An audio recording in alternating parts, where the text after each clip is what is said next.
Talk your Charleston White, and he's going in on single mothers. As always, take it with a grain of salt. This is the internet. We're not going to let anybody who run in their mouth make us get in our feelings. But if things do apply, we're going to apply it to our lives and try to make the necessary adjustments. So let's hear what Charleston got to say. Nobody telling these single bitches the truth. That bitch got it hard because she made it hard. The single woman got it hard because she made it hard, starting when she left her mama house. But she want to blame the man. I'm finna show you how it ain't the man's fault. Because when you first had that first baby, you were young, your little pussy was hot, you went against what your mama said, and all that shit your mama told you. Your mama tried to tell you about how this thing was go. But now, your little was half with that pussy hot, your mouth smart, and your ears closed, and you didn't want to listen to nobody, right? So goddamn it, you had that first baby. Now I'm finna show you bitch. Most of y'all had babies back to back to back. How that's the nigga fault? You mean to tell me you had, when your baby was 2, you got pregnant again and had another baby? Then when that baby was 4, now you got a 1.5-year-old, a 3-year-old. You done had most you bitches got star-step babies. How the wrong? How the nigga wrong? You didn't listen to your grandmama, you didn't listen to your mama, you didn't listen to your auntie, you didn't listen to your track coach, you didn't listen to your volleyball coach, you didn't listen to your cheerleader coach. How the nigga wrong for your choices and your decision? Every last one of y'all done let that nigga get up in that that raw dick. Most y'all got a baby by a nigga who already had a baby and he wasn't doing for that baby, and you was squabbling with the baby mama when you and him was together. Woo. All right, Charleston he spits some facts. He definitely dropped some bars on this one. So let's break it down. Let's get into it.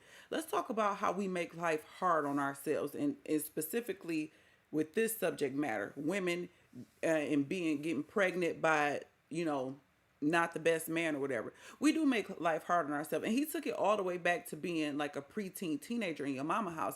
And that's what made me want to do this video, because I thought about it, like some of the stuff he was saying. Like, yeah, when you were a teenager, you have a lot going on with identity, I think, trying to figure out who you are, trying to fit in. High school could be a very vicious environment, right? And we make it hard on ourselves. The guys that don't dress the nicest, may not have the nicest physique, the height, might wear glasses. We talking high school. Pimples, acne.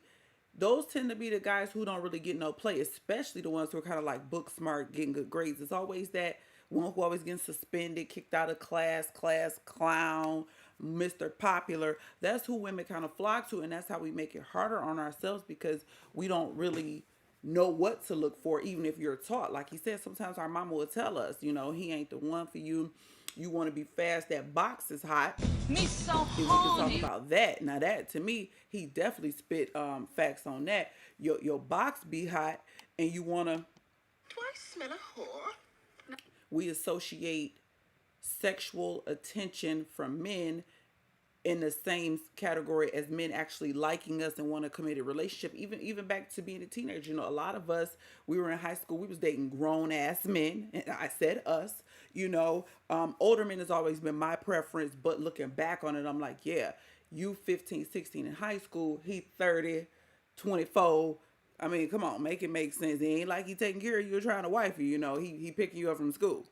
But anyway, yeah, that box get hot and that mouth gets smart, and you getting that attention from men. You might got you a little BS job, think you doing something, and we don't heed the warning, if you will, that the older generations will try to tell us.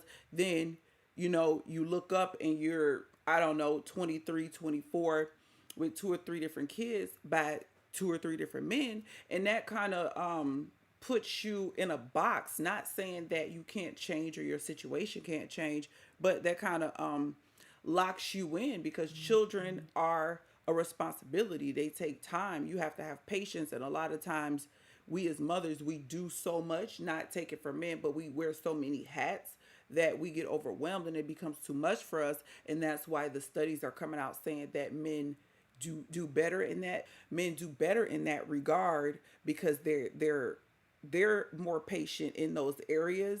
I don't know if it's because they don't stress about every little thing like we do. They ain't worried about that laundry piling up. They'll get to it when they get to it. Versus us, they're not worried about super balanced meals. You know, a kid can eat a peanut butter and jelly and a cup of milk, and a daddy like, hey, you good. So I think as women, we kind of overthink it, and we just kind of do too much, and then we get to run it on and that's why men are kind of better with it, because they don't stress the small shit like we do. Let's talk about the smart mouths. Like he said, a lot of women, I'm learning, have very nasty attitudes, and I don't know if that's across the board or if that's just amongst us, meaning black women and black women and black women and black men. I don't know if that transcends racial boundaries. I don't know, but I know that a lot of women have smart mouths. A lot of women are very ungrateful. I've learned that the small gesture, like a man holding a door, a lot of women don't say thank you, and a lot of black men are saying they not even doing it no more, to the point now. Like I went to Panera yesterday, and this guy ran to get the door, and I was shocked, because I'm like, I've never felt this way in my life, and I hate feeling this way, but I'm like, I don't want to make it seem like he obligated to open the door for me. That's not my man. My husband's not with me. My son's not with me. And I know men have talked about how nasty women can be in this regard. So it's almost like an anxiety thing. I got out the car and I'm like, shit, I would get out right when this man is going in, and I don't want it to be awkward. But he was like, where I'm from, women don't get doors. So he got both the doors. And I just looked at him and I was like, thank you. I just want you to know I appreciate it. Because that's something so small women want to act stank and have a nasty attitude about. Just to piggyback off what Charleston said about the attitude, that one little area, that one little topic is something that I've learned from men in these spaces. Like, women acting stank when it comes, they can't even say thank you when a man holds the door for them. They're so nasty to the same men that they say that they want.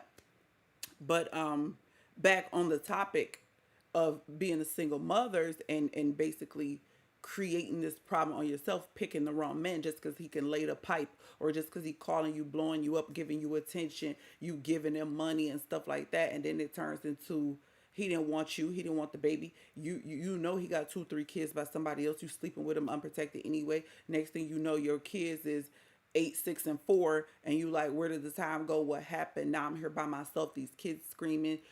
One in diapers, one in pull-ups. You're stressed, not making no real money, living beyond your means, and you just find yourself just deep down in the struggle. And Charleston does have a point, and I'm not saying that men are just perfect or they don't mess up or it's not no bad men out here. That's the whole point. He like, y'all, we're picking the wrong men habitually because we're going against the grain. We not listening to mama and grandma.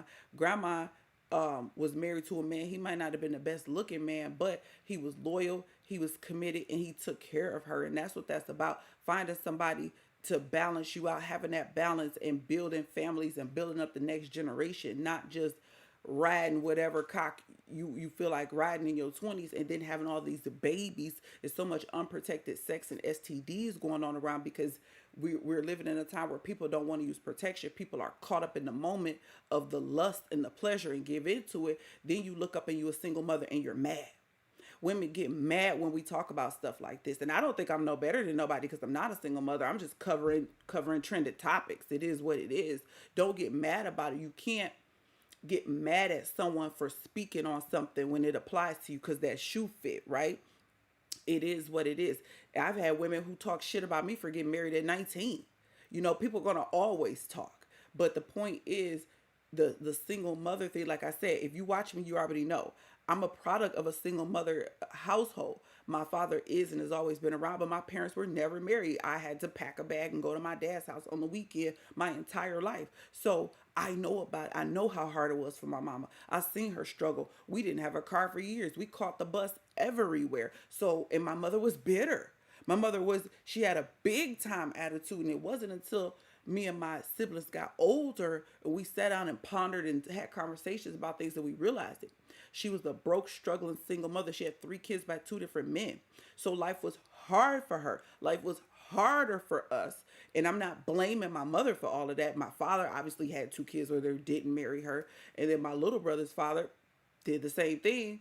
So it's just like, it's not all the woman's fault. But ultimately, we all know the saying, whether we agree with it or not. Mama's baby, you finish it, right? So we all know what it is, and we just have to make better choices. But we can't perp like we didn't know. And I think that's what Charleston kind of trying to say in this clip. Y'all know we was just fast. We just wanted the bad boy. We wanted the football player, the one who was popular, the one who all the girls wanted, and then you felt so privileged because he picked you, and then he messed around and pump a baby in you, and then he gone or he locked up and just all kind of stuff. So I just thought that this was something valid to discuss because it goes on in our community at an alarming rate. People don't even want to be married no more. People's expectations are so crazy that people are like, the hell with it. They not even trying to be married, but people still want to have relations. So that's a whole nother topic. But thank y'all for rocking. Yeah, with me. big. Don't forget to like, button, Talk your subscribe, and check out in the next video. Come on, push a button.